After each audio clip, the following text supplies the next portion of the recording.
Hi, I'm Becky Hirst and I'm here in Bordertown in the Tatiara region of South Australia, and I am here at the 2019 State Community Landcare Conference. I've been the conference facilitator. Shall we go and have a look what's happening?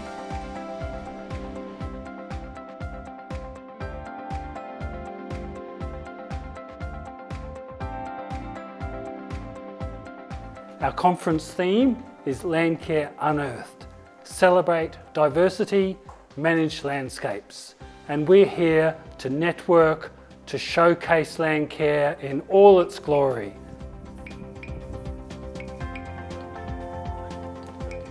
The programme has been fantastic and really diverse. We started with some keynote speakers. We went on to have a fantastic panel discussion with some incredible experts. And I'm not sure how well you can see it, but essentially this is the change in emissions over the last 20 years, right?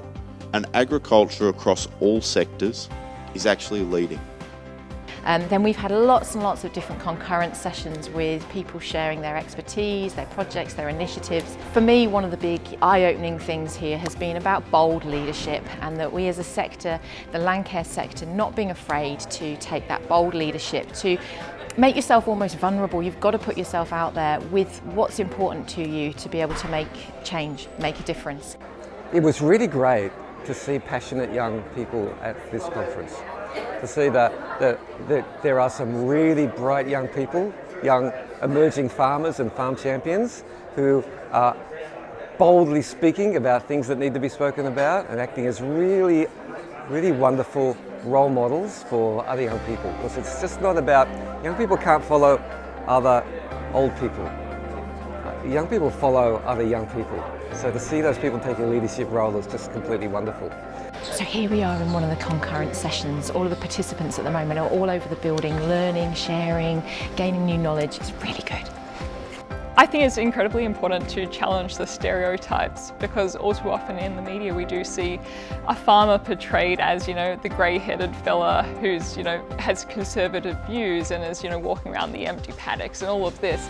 And I don't think that stereotype does the farming community any justice or actually portrays us very well, because the farmers that I know, they're some of the earliest adopters of new technology. They're well educated, they're well connected, and they're facing these big challenges.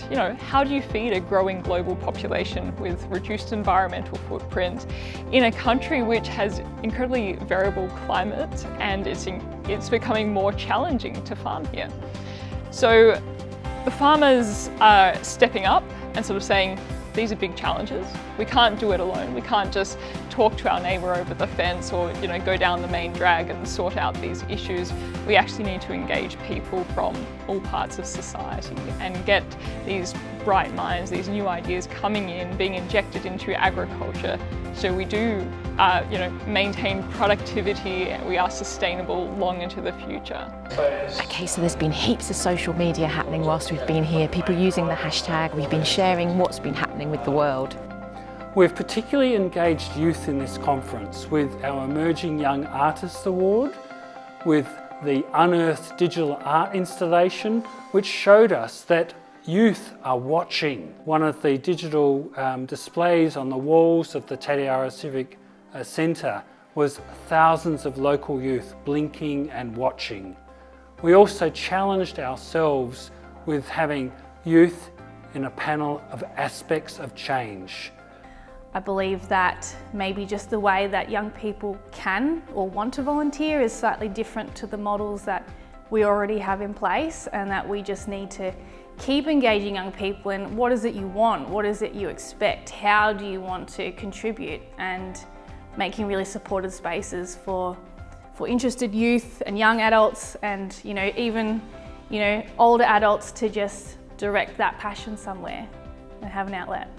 The other theme that's really come through quite strongly has been the concept of needing to work in partnership, that we're stronger together. When we think about how much the landscapes have been changed in 200 years, perhaps we should be thinking about Landcare being a multi-generational program that governments commit to. But it's not just about governments, it's actually more like a community ethos. It's right through local communities, local government, catchment boards, whatever, so it's everywhere. I described it a bit like a virus. If that virus flourishes, then governments will continue to support it. I'm just going to do a very quick summary of what we've just come up with. So, priorities for all of you moving forward as far as the Landcare movement, sector, organisation, whatever it be, goes. Indigenous engagement and consultation as a first up. Sharing the passion and bright lights. Caring for country. Landcare culture. Sharing the info. Planning and money. Strong brand. Partnerships. Political advocacy. Engaging kids. Practical solutions. Subject-specific things. Nurturing each other. And climate action. You're simply the best. Where to from here? The Landcare Association is preparing its next 5-year plan, and with the success of this conference and the deliberations in the last networking session of the conference, we've been given a great direction to keep moving, speak boldly, challenge all the aspects of change that we need to address. We need Landcare to support farmers and the wider community. The future is in our hands.